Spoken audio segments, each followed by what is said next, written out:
Nako mga mare, sinasabi ko sa inyo, magsaing kayo ng marami, sigurado akong mapapa-only rice kayo neto.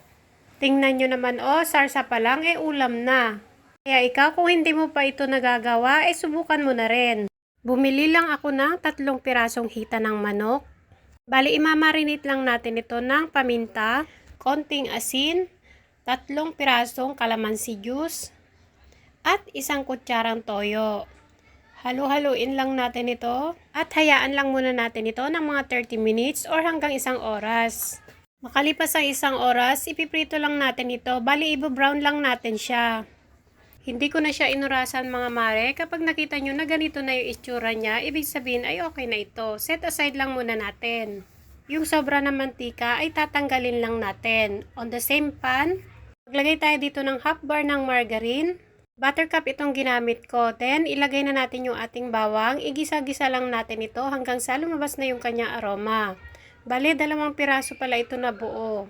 Isunod na rin natin yung ating sibuyas. Medyo madami ito kaya hatiin ko lang siya. Dapat mas lamang yung bawang dito. Siyempre, ilagay na natin yung ating sili. Kung bawal po sa inyo, wag na po kayong maglagay.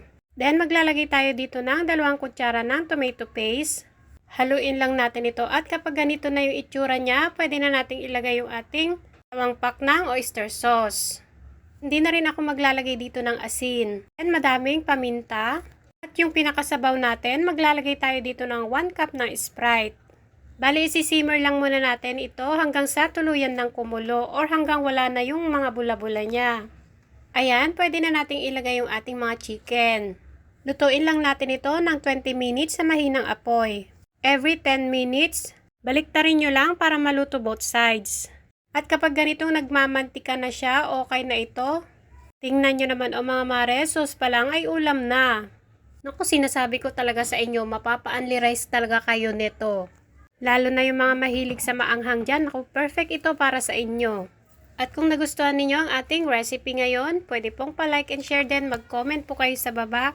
Kung taga saan kayo para ma-shoutout ko po kayo sa susunod ng ating video. Pasensya na kayo sa boses ko mga mare, namamaos na naman ako. Mataas na naman yata yung acid ko neto.